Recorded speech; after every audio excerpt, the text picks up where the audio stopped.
அண்ணாமலை அவர்களுடைய பிரஸ் மீட்டுக்கு அப்புறமா அரசியல் களமே வேற மாதிரி பேசிட்டு இருக்காங்க. ஏதாவது நல்ல விஷயமா நடக்குதா, ஏதாவது சூப்பரான சம்பவம் நடக்குதா தீபிகான்னு கேட்டீங்கன்னா கிடையாது.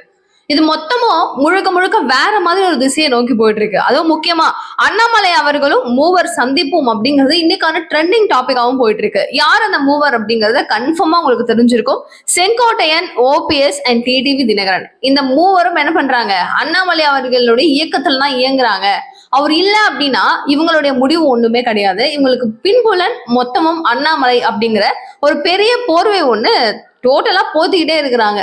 இதை உடச்சி நல்லா பேச முடியும். ஏன்னா அவங்க எவ்வளவு திட்டினாலும் நான் கம்முன்னு தானே இருக்கேன் அப்படின்னு சொல்லி அண்ணாமலை அவர்கள் வாய் எடுத்து அவருக்கு வருது, ஆனா சொல்லல. ஆனா இதுக்கு பின்னாடி உண்மையாவே அண்ணாமலை அவர்கள் இருக்கிறாரா? இதுதான் பாஜகவினுடைய ஒரு பெரிய திட்டம் அப்படிங்கிற மாதிரியான விஷயங்களும் இருக்கே. இதெல்லாம் உண்மையா அப்படிங்கறத உடச்சு பேசுவோம். அனைவருக்கும் வணக்கம். நீங்க பாத்துட்டு இருக்கிறது கல்கனி நியூஸ் அண்ட் நான் தீபிகா. அண்ணாமலை அவர்கள் தனியா ஒரு கட்சி தொடங்குவாரு அப்படின்னு பல பேர் சொல்றாங்க. நீங்களும் ஆமான்னு நினைச்சுக்கினா இந்த வீடியோக்கு ஒரு லைக் போடுங்க. பட் என்னுடைய கருத்து, அவர் பிஜேபியில இருந்தாதான் இன்னும் பெரிய பெரிய பொறுப்புக்கு போக முடியும் அப்படிங்கிறது. தனியா ஆரம்பிச்சு கொஞ்சம் கஷ்டம் தான். அவர் திரும்பவும் ஒரு இம்ப்ரூவ்மெண்ட் எல்லாம் கொடுக்கணும், நிறைய செலவு பண்ணணும் அப்படின்னா அதுக்கு கஷ்டம் தான் அப்படின்னு நான் நினைக்கிறேன். நீங்க என்ன நினைக்கிறீங்க அப்படிங்கறத கமெண்ட் பாக்ஸ்ல போடுங்க. அவர் அண்ணாமலை ஈக்குவல் டு பிஜேபியா இல்ல அப்படின்னா அவருடைய ஓன் கட்சியா அப்படிங்கறத நீங்க மறக்காம எனக்கு சொல்லணும். நீங்க எவ்வளவு பேர் இது சொல்றீங்கன்னு பார்த்துட்டு உங்களோட டிசிஷன்ஸ் எப்படி இருக்கு, உங்களுடைய ஆசைகள் எப்படி இருக்கு அப்படிங்கறத நான் ஓரளவு ரீட் பண்ணிப்பேன். அடுத்ததா, செங்கோட்டையன் அவர்கள் கட்சியில இருந்தாரு, கரெக்டா இருந்தாரு, இருக்கிறாரு தானே அப்படின்னு நம்ம அப்பப்ப கன்ஃபார்ம் பண்ணிக்கிட்டே இருந்தோம். அங்கங்க மீட்டிங் நடக்கும் போது அவர் எங்க காணும் காணும் அப்படின்னு இருக்கும் போது இருந்து நம்மளுக்கு தெரியும் அங்க சண்டை, ஏதோ ஒன்று பெருசா புகைச்சல் இருக்குது அப்படிங்கிற விஷயம் நம்மளால புரிஞ்சுக்க முடிஞ்சிச்சு. அவர் என்னதான் திரும்பவும் அங்க சட்டப்பேரவையில எங்களுடைய முதலமைச்சர் வழியில நாங்க நடப்போம் அப்படின்லாம் அவர் சொல்லியிருந்தாலும் எல்லாமே போங்கு தானே அப்படின்னு சொல்லும் வகையில தான் கடைசியா மாறிடுச்சு.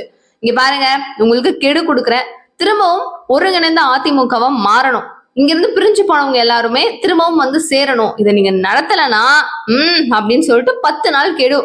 அரசியல் புருஷலாம் பயங்கரமா யதார்த்தமா பிரதார்த்தமா அப்படின்னு பல டிபேட்ஸ் நடந்துச்சு. இது பத்தி நம்ம சேனல் நம்ம சொல்லியிருந்தோம். இந்த 10 நாள் முடிஞ்சதுக்கு அப்புறம் இப்போ இன்கேஸ் அவர் எதுவுமே பண்ணலனாலும் செங்கோட்டையன் அவர்களும் மீதம் இருக்கிற நபர்களும் என்ன பண்ணிடுவாங்க, என்ன பண்ணிட முடியும் அப்படின்னு ஒரு கேள்வியை நம்ம பேசியிருந்தோம். என்ன பண்ணுவாங்க, ஒண்ணுமே இல்லை, அப்படியா ஏத்துக்க மாட்டியா, சரி விடு அப்ப நாங்க கிளம்புறோம் அப்படின்னு தான் அவங்க போவாங்கன்ற ஒரு டாக் தான் இருந்துச்சு. அட்லாஸ்ட் அதே விஷயம் தான் நடந்துச்சு. என்ன நீங்க பண்ணல அப்படின்னு சொல்லி அவர் பேசிட்டு இருக்கும்போது என்ன பண்றாங்க, கட்சி பொறுப்புல இருந்துலாம் உங்களை நீக்கம் பண்றேன் அப்படின்னு சொல்லிட்டு பண்றாங்க. கட்சியில இருந்து விலகி போயிடுறாரு. அவரும் போறாரு, சரி என்னவோ பண்றாரு இருக்கிறாரு அப்படின்னு நினைச்சா டிடிவி, ஓபிஎஸ், செங்கோட்டையன் இவங்க திரும்பவும் 3 பேரும் இணைந்து முத்துராமலிங்க தேவர் அவர்களுடைய குரு பூஜையில நாங்க போய் கலந்துக்கிறோம் அப்படின்னு சொல்லிட்டு அங்க போறாங்க. அங்க போன உடனே ஷாக் ஆயிடுச்சு எல்லாருக்கும். என்னடா அது இவங்க எல்லாரும் இருக்கிறாங்களே அப்படின்னு ஒரு பிரஸ் மீட் ஒண்ணு கொடுக்குறாங்க. அந்த பிரஸ் மீட்டும் நல்ல ஒரு வைரல் தான். அன்னைக்கு முத்துராமலிங்க தேவர் அவர்களுடைய பூஜையையும் தாண்டி யார் யார் வந்தாங்க, யார் யார் என்ன பேசினாங்க, என்னெல்லாம் பேசிட்டு இருக்கிறாங்க அப்படிங்கிற முழு விவரமும் நம்மளால பார்க்க முடிஞ்சிச்சு. இப்போ ஒரு ஒரு குட்டி பிளாஷ்பேக். செங்கோட்டையன் அவர்கள் இங்க இருந்து விலகிறாரு அப்படிங்கும் போது நம்ம இதெல்லாம் முடிஞ்சிருச்சு. இந்த பேசு இதெல்லாம் சண்டை எல்லாம் முடிஞ்சதுக்கு அப்புறம் இதுக்கப்புறம் நம்மளுக்குலாம் செட் ஆகாது இதெல்லாம் அப்படின்னு சொல்லிட்டு எடப்பாடியார் என்ன முடிவு பண்றாரு, இதுக்கப்புறம் அடிப்படையான ஒரு பொறுப்பு கூட, அடிமட்ட ஒரு பொறுப்பு கூட கட்சியில உங்களுக்கு தர முடியாது. இதுக்கப்புறம் நீங்க அடிப்படை உறுப்பினராக கூட இருக்க முடியாது, உங்களை கட்சியில இருந்து மொத்தமா நாங்க நீக்கம் பண்றோம் அப்படின்னு சொல்லிட்டு ஒரு அறிக்கையை கொடுக்குறாரு. இது பேசும் பொருளா மாறுது. சசிகலா ஒரு பக்கம் குவான் குவான் கத்துறாங்க, அவங்க பக்கம் இவங்க பக்கம் எல்லாரும் செம்ம ஷவுட்டிங்கா தான் போயே தவிர இந்த அரசியல் களம் என்ன பண்றீங்க நீங்க அப்படின்னு கேட்கும் அளவுக்கு இருக்கு. அப்படி அவங்க என்னெல்லாம் பேசிருக்கிறாங்க அப்படின்னு பாத்தீங்கன்னா, இது சம்பந்தப்பட்ட எஸ்பி வேலுமணி அவர்களும் போயிட்டு பேசுறாரு. சரி நீங்க கொஞ்சம் பாருங்க செங்கோட்டையனா, நீங்க உள்ள வர முடியுமான்னு, அவங்க எல்லாம் பகச்சுக்கிட்டாதான் நீங்க உள்ள வர முடியுமான்னு பாருங்க அப்படின்னா, இல்ல எனக்கு மரியாதை இல்லாத இடத்துல நான் எப்படி வர முடியும் அப்படின்னு அவரும் சொல்றாப்லையா. டிடிவிய நான் தான் அமமுகன்னு ஒரு கட்சி வளர்த்துட்டு இருக்கேன், நான் ஏன் பாட்டுக்கு நான் இருக்கிறேனே அப்படின்னு அவர் போகாம செங்கோட்டையனுக்கு நீங்க இடம் கொடுக்கணும், ஓபிஎஸ்க்கு நீங்க இடம் கொடுக்கணும் அப்படின்னு சொல்லி திரும்பவும் என்னைக்கும் இடம் கொடுக்கணும் அப்படின்னா அவரும் ஸ்ட்ராங்கா நிக்கிறாரு. என்டிஏவை குறையா சொல்லிட்டு இருக்கிறாரு.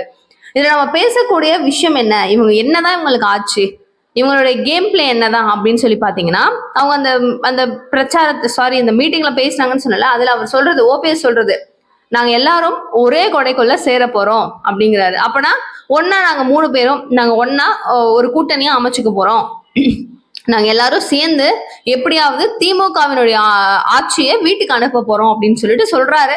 இதுல வந்து அதிமுகவை அவரு சாட்டியோ இல்ல அப்படி இப்படி இல்ல இவங்க அவங்க அப்படிலாம் சொல்லல. ஆனா ஒரே ஒரு விஷயம் என்னன்னா, நாங்க எல்லாரும் ஒன்றிணைந்த அதிமுகவை உருவாக்குவோம் அப்படிங்கிற வார்த்தையை மட்டும் அவர் உபயோகிச்சிருந்தாரு. இதுல டிடிவி அவர்கள் சொல்றது என்ன தெரியுமா, அவருக்கு அப்படியே நேர்மாறா, ஓகேவா, அப்படியே நேர்மாறா துரோகத்தை முதல்ல வீழ்த்தணும், அப்புறம் தான் எதுவா இருந்தாலும். அப்புறம் என்னது, திமுகவை வீழ்த்துறது தான் அடுத்த கட்டம் தான். துரோகத்தை முதலில் வீழ்த்தணும் அப்படின்னு சொல்லி சொல்றாரு. அந்த துரோகம் அப்படிங்கிற வார்த்தை யாரு அப்படின்னா அதிமுகவில் இருக்கிற முக்கியமான ரொம்ப ரொம்ப முக்கியமான எடப்பாடியார் மட்டும்தான். துரோகம் அப்படின்னு சொல்றது ஈக்குவல் டு எடப்பாடியார் அப்படிங்கிறது அவருடைய ஒரு ஒரு பாஷை, அவருடைய வே ஆஃப் ஸ்லாங் அப்படின்னு கூட வச்சுக்கலாமா. அந்த துரோகத்தை வீழ்த்தணும், அப்பதான் திமுக. அப்போ இப்போ இவரு இது அடுத்தது, நான் அடுத்த நெக்ஸ்ட்டுக்கு வரேன். செங்கோட்டையன் அவர்கள் சொல்றது என்ன அப்படின்னா, எங்களுக்கு வந்து நிறைய பதவியெல்லாம், அவருக்கு பொதுவாகவே எக்கச்சக்க பதவியெல்லாம் பார்த்துட்டு தான் அவர் வந்திருக்கிறாரு. இப்ப அவரு வந்து பெருசா ஒண்ணுமே வாயை திறக்கலனாலும் எங்களுக்கு எப்படியாச்சும் அவங்களோட 3 பேருக்கும் இருக்கிற ஒரே ஒரு ஃபைனல் டிசிஷன் எண்ணம் என்னன்னா, நம்ம திமுகவை வீழ்த்தணும் அப்படிங்கறதெல்லாம் வேற. ஆனா நம்ம செய்யக்கூடிய ஒரே வேலை என்னவா இருக்கணும், எப்படியாவது அதிமுக கூட போய் சேர்ந்துடணும் அப்படிங்கிறது. பட் உண்மையா ரியாலிட்டி ஃபேக்ட் அப்படின்னு பார்த்தா, இவங்க பிரிஞ்சு போனவர்கள் அப்படின்னு சொல்லக்கூடாது. உங்களுடைய அகராதியே தப்பு. பிரிஞ்சு போனவர்கள் இல்லை, இவங்கெல்லாம் அதிமுகவினுடைய துரோகிகள், நீக்கப்பட்டவர்கள் அப்படின்னு சொல்லிட்டு எடப்பாடியார் ஒரு பக்கம் வெளுத்து வாங்கிட்டு இருக்கிறாரு அவங்கள. ஆனாலும் இவங்க வந்து அன்னைக்கு வந்து கொஞ்ச நாளைக்கு முன்னாடி சொன்னாரு, இந்த மாதிரி எல்லாம் ஆட்சியெல்லாம் இவர் பிடிக்கணும் அப்படின்னு நினைச்சா எப்படி, திமுக தான் ஆட்சி அமைக்கும் அப்படின்னு சொல்லி ஓபிஎஸ் சொல்லியிருந்தாரு. ஆனா இன்னைக்கு வந்து மக்களை பார்த்து மீட்டிங்ல வந்து நாங்க 3 பேரும் ஒன்னா சேர்ந்திருக்கிறோம், இது வந்து இவருடைய முத்துராமலிங்க தேவர் அவர்களுடைய சாட்சியில நாங்க இனிமே வந்து சேர்ந்து டிராவல் பண்ண போறோம், நாங்க எல்லாரும் சேர்ந்து துரோகத்தை வீழ்த்த போறோம் அப்படி இப்படின்னு சொல்றாங்க. பிளஸ் நாங்க திமுகவை வீழ்த்தி அவங்கள வீட்டுக்கு அனுப்ப போறோம்னு ஓபிஎஸ் சொல்றாரு. அப்போ நாங்க எங்க அம்மாவுடைய ஆட்சியில வழி நடத்தி நாங்க வந்துட்டு இருக்கோம், அவங்களுடைய வழியில நாங்க பின்பற்றோம் அப்படின்னா, அம்மாவுடைய ஆட்சியில அவங்க அப்படிதான் சொல்லி கொடுத்தாங்களா? திமுகவை ஜெயிக்க வைக்கணும் அப்படின்னு சொல்லி கொடுத்தாங்களா? இல்ல இல்ல. இப்ப உங்களுடைய ஒரு திமுகவை தான் வீழ்த்தணும் அப்படின்னா, உங்களுடைய என்னவா இருந்தாலும் அம்மாவோட ஆசைப்படி அவங்களுடைய எண்ணம் படி அப்படின்னா அவங்களுக்கு திமுகவை வீழ்த்தணும் தான். பட் நம்மளுக்கு அப்படி கிடையாது. நம்மளுக்கு என்ன வேலை, அதிமுக ஜெயிக்கணும், ஆனா அதுல எடப்பாடி இருக்கக்கூடாது. வேட்பாளரா எடப்பாடி, முதலமைச்சர் வேட்பாளரா அவர் இருக்கக்கூடாது, நாங்க வரணும் அப்படிங்கிறாங்க. இப்ப இங்க அக்செப்ட் பண்ற சினாரியோல அவரும் கிடையாது, எடப்பாடியும் கிடையாது. இவங்க 3 பேரும் உள்ள வந்தாங்கன்னா நீ எப்படி ஆனாலும் இருக்கக்கூடாது அப்படிங்கிற ஒரு வார்த்தையை தான் அவருக்கு சொல்லுவாங்க. அந்த அளவுக்கு அவர் ரிஸ்க் எடுக்கிறதுக்கு வாய்ப்பு கிடையாது. அதிமுக போனாலும் பரவாயில்ல, ஆனா நான் தான் முதல்வர் வேட்பாளரா இருப்பேன் அப்படின்னு அந்த சீட்டை இறுக்கமா புடிச்சிட்டு இருக்கிறவர் தான் யாரு, எடப்பாடியார். இந்த நேரத்துல பாஜக மேல ஒரு பெரிய அதிருப்தி அப்படிங்கிறது செங்கோட்டையன் அவர்களுக்கு இருக்கு. காரணம், இந்த கூட்டணி அமையணும் அப்படிங்கிறதுக்காக பாஜக செங்கோட்டையன் அவர்கள்கிட்ட தான் ரொம்ப அதிக அளவுல பேச்சுவார்த்தை அப்படிங்கறது நடத்தினாங்களாம். 2 பேரும் சேர்ந்துட்டாங்க, அப்படியே கெலிட்டி ஸ்க்ரூவெல்லாம் தூக்கி கடாசுற மாதிரி பாஜக இவர் விட்டுட்டு போயிட்டாங்க அப்படிங்கிற கூடுதல் தகவல்களும் நிறைய பேரால கேட்க முடியுது. சோ இவர் போறாரு, மீட் பண்றாரு, பேசுறாரு, வராரு. இப்ப ஃபைனலா எடப்பாடி வந்து என்ன சொல்லிட்டாரு, அவர் நாங்க அடிப்படை உறுப்பினர்ல இருந்து கூட தூக்க போறோம். சரி ஓகேங்க, உங்களோட டிசிஷன், உங்களுடைய கட்சி, உங்களுடைய நிர்வாகிகள், உங்களுடைய ஆட்கள், நீங்க என்ன வேணா பண்ணிக்கோங்க, எங்க கிட்ட வந்தாங்க அப்படின்னா நாங்க பேசுவோம், என்ன விஷயம் அப்படிங்கறத கேட்டுப்போம், but end of the result உங்க கையில தான் அப்படின்னு சொல்லிட்டு சொல்லிடுறாங்க. இதுல நம்ம நல்லா யோசிச்சு பார்த்தோம்னா, அப்ப எடப்பாடியார் செம்ம பவரா பாஜக கிட்ட? பாஜக இவ்வளவு இம்பார்ட்டன்ஸ் ஏன் எடப்பாடிக்கு தரணும்? லைக் நம்ம வந்து தப்பு அப்படின்னு சொல்ல, ஆனா வந்து அண்ணாமலையை நீக்கம் பட்டாங்கல்ல, அவர் வந்தார்ல, அந்த ஒரு விஷயத்துலதான் எடப்பாடியார் மேல எல்லாருக்கும் அதிருப்தி, இன்க்ளூடிங் மீ. அவரால் இல்ல இல்லன்னு 1000 பேசினாலும் அண்ணாமலை அவர்களுடைய ஒரு பிரஸ் மீட்லயும் கொஞ்சம் கொஞ்சமா லீக் ஆகுதுல, அமித்ஷா அவர்களுடைய வாக்குக்காக கம்முன்னு இருக்கேன், இல்லைன்னா அதிமுக விமர்சனம் பண்ண எனக்கு எவ்வளவு நேரம் ஆகும் அப்படின்னு சொல்றாருல, கரெக்ட் தான், நம்மளுக்கும் தெரியுதுல, அவங்களுக்கு இதெல்லாம் வச்சு நீ அட்ஜஸ்ட் பண்ணி கொம்முன்னு அட்டைக்கு புடிச்சு வச்சிருக்கிறாங்கன்னு புரியுதுல. அப்போ அவ்வளவு இங்க என்னவோ ஒண்ணு இருக்கு, ஆனா என்னன்னு புரியலையே, அது பேர் தான் அரசியலா அப்படிங்கிற மாதிரி தான் எல்லாரோட மைண்ட் செட்டும் இருக்கு. இப்போ ஃபைனலா அவங்களுடைய டோட்டல் ஒரு வேல்யூ ஆஃப் ஸ்கோர் அப்படின்னு எடுத்துக்கிட்டோம்னா, கொங்கு மண்டலத்துல இவங்க இல்லைன்னா நம்மளால பொழைக்க முடியாது, கொஞ்சம் யோசிங்க அப்படின்னு சொல்லிட்டு எடப்பாடிக்கு என்ன சொன்னாலும் அதெல்லாம் கிடையாது, நம்ம பாத்துக்கலாம். யார் சொன்னது, கொங்கு மண்டலத்துல நம்மளுக்குலாம் செல்வாக்கு இல்லைன்னு, நம்மளுக்குலாம் இருக்கு அப்படின்னு சொல்லிட்டு ஒரு பக்கம் அடிச்சு அவர் பேசிக்கிட்டு தான் இருக்காரு.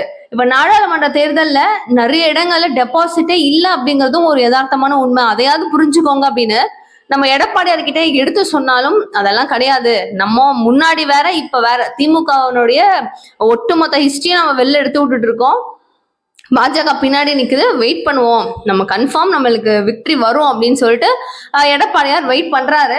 ஆனா இதுல நம்ம யோசிக்க வேண்டியது என்ன அப்படின்னா, செங்கோட்டையன் வந்து எங்க கூட சேர்ந்தது சந்தோஷம் அப்படின்னு சொன்ன ஓபிஎஸ் ஆகட்டும், டிடிவி ஆகட்டும், இவங்க 3 பேரும் சேர்ந்து என்ன பண்ண போறாங்க? அடுத்த கட்ட நகர்வு அவங்களுக்கு என்னவா இருக்கும்? அரசியல் அப்படிங்கிறது இப்ப அதிமுகக்குள்ள அவங்களால வர முடியாது. அவங்க என்ன பண்ணாலும் வர முடியாது, வாய்ப்பே கிடையாது. ஏன்னா வந்தா பிரச்சனை என்னன்னா, நான் முன்னாடியே சொல்லியிருந்தேன், இவங்க 3 பேரும் வர்றதுக்கு இவர் அக்செப்ட் பண்ணாரு அப்படின்னா வந்த உடனே இவங்க சும்மா இருக்க மாட்டாங்க. கேட்கிற கேள்வி முதல்ல என்னவா இருக்கும் அப்படின்னா, நீங்க எப்படி முதல்வர் வேட்பாளராக இருக்க முடியும்? அமித்ஷா கிட்ட போய் பேசலாம், மோடி அவர்கள் கிட்ட பேசலாம், நாங்கள்ல யாரு சீனியர் அப்படின்னு சொல்லிட்டு அவங்க டிசைட் பண்ணிட்டோம், மக்கள் கிட்ட வந்து வாக்கு கேட்போம், இந்த மாதிரி நிறைய விஷயங்கள் இருக்கும். ஸோ இந்த ரிஸ்க் வந்து இந்த 3 பேரை சேர்த்தாதானே நமக்கு ஒரு பெரிய ஒரு லெஜெண்டரியான ஒரு விஷயம் என்ன, சிஎம் சீட்டு. அதை விட்டு கொடுக்கறதுக்கு யாருக்கு மனசு வரும்? கன்ஃபார்மா உங்க 3 பேரும் உள்ள வர்றதுக்கு சான்ஸ் அப்படிங்கிறது ரொம்ப ரொம்ப ரொம்ப ரொம்ப கம்மி. ஆனால் இப்ப அண்ணாமலையை வச்சு ஒரு கேம் பிளேன்னு சொன்னல, அண்ணாமலையை வச்சு அங்க ஒண்ணு நடக்குதுல, மூவர் பேச்சுவார்த்தை அண்ணாமலை கூட அப்படிங்கிறது. அது என்ன அப்படின்னு பாத்தீங்கன்னா, அண்ணாமலை தான் வந்து இவங்களை இயக்குறாங்க அப்படிங்கறது அதிமுகவினர் பல பேர் எடப்பாடியாருக்கு அதுல போய் ஓதிக்கிட்டே இருக்கிறாங்களாமா.